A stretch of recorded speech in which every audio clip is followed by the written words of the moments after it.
I felt a little guilty last night because I wanted to say hi, but you know how because as soon as I came over and gave you a hug, they pulled me back. Yeah. Because you were sitting but on the you're side. my guy. No, I know, and I felt the same way. Can you tell the people how far we go back? We spent.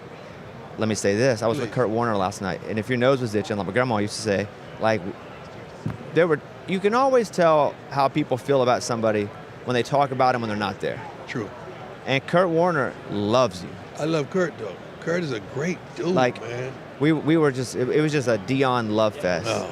And so we were talking about you, and I walked back and say, I'm gonna try to say hi. And Kurt and his wife were excellent. We sat with them for 2 hours last night, and Oh my God, they're awesome. came back, saw you, and Kurt was like, how do you know Deion? And I was like, well, he let me sit with him at lunch the very first time. I went to this cattle call. Deion didn't have to go to the cattle call. I went to the cattle call because nobody even knew who I was. About a show. Yeah, about a TV Okay. show. And I said, I'm there with I make it to the second day, and they have Deion there with the real famous people, and I get elevated from junior varsity to varsity. And everybody had their own cliques, and the person that was so inviting was Deion. You can sit here. It's like the Forrest Gump scene. Yeah. And I was like, wow, he was so nice, so kind. I said, then we just kept working together. It was we killed it together, felt like man. we were just naturally, We were Starsky we and grew Hutch. up together. I mean, it just felt like that. we was Crockett and Tubbs. And then we worked together for weeks, and we did the show, loved the show, and then They shot it. some executives changed hands. They shot it. They shot it down. But it was crazy. Our whole lives are going to have to change. We're going to have to relocate, and I didn't like that. And I didn't like that either. You didn't like that either. Mhm.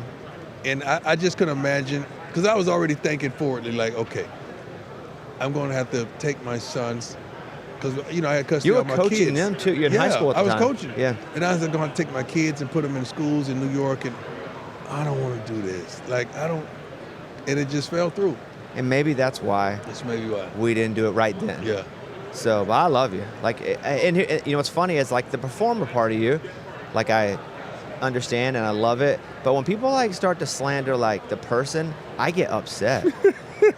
Well, they don't know. Exactly. Yeah. That's what it is. Yeah, people perish for lack of knowledge. They don't know. They don't know. But yeah. But I'm proud of you, man. I know. I've seen you soar. I'm talking about soar. Hey, you coached me in the MVP. The softball game, that was crazy. Oh, my God. That's crazy. You dominated No, the that softball wasn't game. me. You kept me in the rules where everybody played one inning. That's my question, Coach. Why'd you keep him in? Coach Prime's like, He's Bobby hot. ain't leaving. And I was like, He was hot. You'd go with a hot hand. Yeah. Bobby, not only hitting wise, but fielding. He was the MVP. He was just showing up and showing out. And you got to understand, Bobby's a perfectionist, and he wants to do everything right.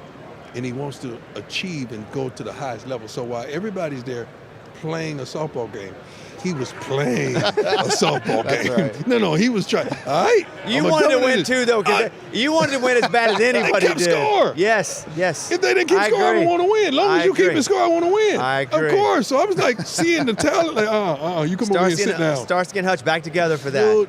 Dude, you dominated that game, though, man. That's fun. Dominated. What's life like in Colorado? Love it, man. Just living life, aside from I the love job. it. What's that vibe? It's not even a job, man. It's almost like it's fun. It's like going to be. We never know the voice of our navigational systems that we have on our phone and cars, but it's like I'm the navigational system for these young men, trying to direct their paths through this and that, to and fro, school, relationships, life. Trying to get them to make sure they sustain for certain things and they don't take advantage of certain things. I love it. I love the role that God has me in. I love coaching these young men and being able to form them and shape them and mold them. I love that, the last 3 semesters, the highest GPA way over a 3.0 in the history of the school, the highest GPA ever for the football team. I love all of that. Nobody's gone to jail. Nobody's been incarcerated. I love it. I love being a coach. Is your office wide open to anyone? No, you can't just come. No, I don't play that. I don't play that. And you know what else? You can't come in my office with your shoes on because the carpet is that thick and it's beautiful. And you got to be accompanied by someone. I don't have private meetings. I always have someone there just in case it goes sideways and you try to claim this happened or this was said. No. I always have a witness in the room, or you're coaching for your position. But if they schedule a time with me, they can. But some guys come up, Travis come up there every day. He did. Some guys come whenever they want to because we've established that relationship. But you got to establish the relationship to be able to do that. When I was growing up, my mom was an addict. I didn't have a dad, so there were people that stepped in my life, like youth pastor, football coach. I feel like that's a responsibility that you take with some of those kids too. And I love it. I mean, I think not just football, some of those kids were called to me and I was called to them for their lives to help them navigate through the storms and the pain, because we're going to have dysfunctions. It's never a time where everything's going to be right.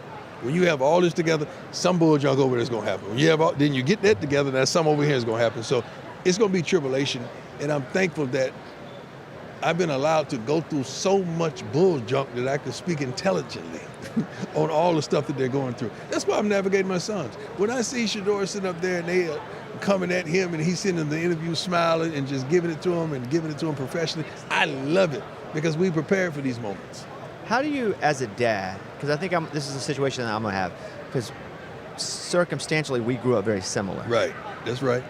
How do you as a dad, because your sons are not growing up the same way you did. Right. How do you make sure they have values and they understand what they have and don't have? Values mean their dog, because most of us are raising cats and not dogs. What I mean by that is your circumstances, my circumstances, the way we came up without, and what we saw, what we witnessed, and what scarred us, and what prepared us and kept us and compelled us to get to the next level. That's our story. Now, when we get to be parents, we want to chaperone our kids, and we don't want them to go through that. But we want them to be a dog. But we raising cats. So you got to make sure you take that cat over to places that they can be a dog, because they can't always be a cat, because now when something, trial and tribulation, hit them upside the head, they're not going to be able to handle it because you've always protected them and guided them. And that can't be the case. You got to let them touch that oven so they find out it's hot every now and then. And is that hard to do sometimes, to let them touch the oven? Yeah, it is, but they got to. They got to go through it. And all my kids have gone through things differently at different ages and stages. And you could just tell me what happened and I could tell you which one of my 5 kids did it, because I know them that intimately and that psychologically. I know them like a book, and I know what they can withstand and what they can't. And they could grow up in the same home and be 2 totally different kids, and I have that. Coach, we watched you last night with Bill Belichick at the NFL Honors. He seems kind of like a funny dude, Because away from the game has allowed his personality to come out. It has allowed him to sit back and look and say, I'm so intense and I'm doing this and I'm not enjoying any of these moments. And when people start passing away, and like I've had recently the last couple of weeks, people very close to me, you start thinking about these moments, man, and these moments you have left and you want to enjoy them. And it can't be all about the challenge and the game. It's got to be about life and people, man. That's what makes us tick. That's what makes us smile. People in life. You're talking about your sons playing football, being a basketball dad. Yeah. With your daughter. Yeah. Like what? I love it. And she's learning right now because she made a decision that she got to stick it out. I was trying to chaperone her and lead her to certain places, but she wanted to do it on her own, and she made a good choice, but she has to fight it out. It's not as simplistic as she thought it was going to be. So we have some great conversations, and I was talking to her the other day, and she said, Dad, I just started reading the Bible. I'm reading Proverbs, and I almost cried on the darn phone because it seems like it's happening. Now the maturation, the maturity, and the understanding and the wisdom is starting to happen. So you're here with California almonds? I love it. I'm an almond guy. You lean and mean and winning the MVPs. I got to stay lean and mean too, man. I can't be one of those out of shape. Hey, did he really play? No. So it helps me recover. It keeps me steadfast. Keeps the skin nice and pretty and presentable. But it helps me stay darn fit and lean, because when I'm hungry at night or hungry throughout the day, I just snack on almonds, man. I don't get that peanut butter and jelly sandwich like I used to, or that bologna and cheese like we grew up on, or those Vienna sauce. Fried bologna and cheese too. To make it even worse, yeah. When it hump up, hump up in the middle. See, you know about that too. Yes, sir, I do. Yeah. I love you, man. I always think, man, you have no idea how many times I think about what woulda and coulda and shoulda. But from that time we spent together, we formed a tremendous relationships. And every time I see you on television or doing anything, even the tours you do, like, that is my guy. My God. Just feels like you don't miss a beat. Right. You know what I mean? Right. All right. Right. Well, you're the belle of the ball here, so I'm gonna let you be the bell. But love you, rooting for you, and thanks for stopping by. You know what I got to get you? Because I love your look and the style of shades you wear. I got to get you some blenders, but I got to get them prescription for you so you can rock the blenders. Now, I don't know what that means. Like those? Just try these. Just try these.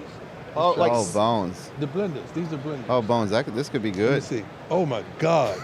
Oh my God. Jesus.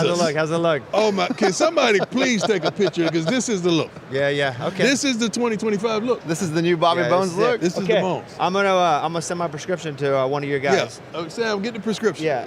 I got you. And I'm gonna wear them. I got you. I'm gonna wear them. I got you. Go do your thing. Love you. I love you, man. Be safe. I and appreciate you. This is my brother from another mother. I'm eating almonds all day, every day Please now do. for a week Stay straight. lean. Please do. Yeah. You gonna Okay. stay lean in me? There he is.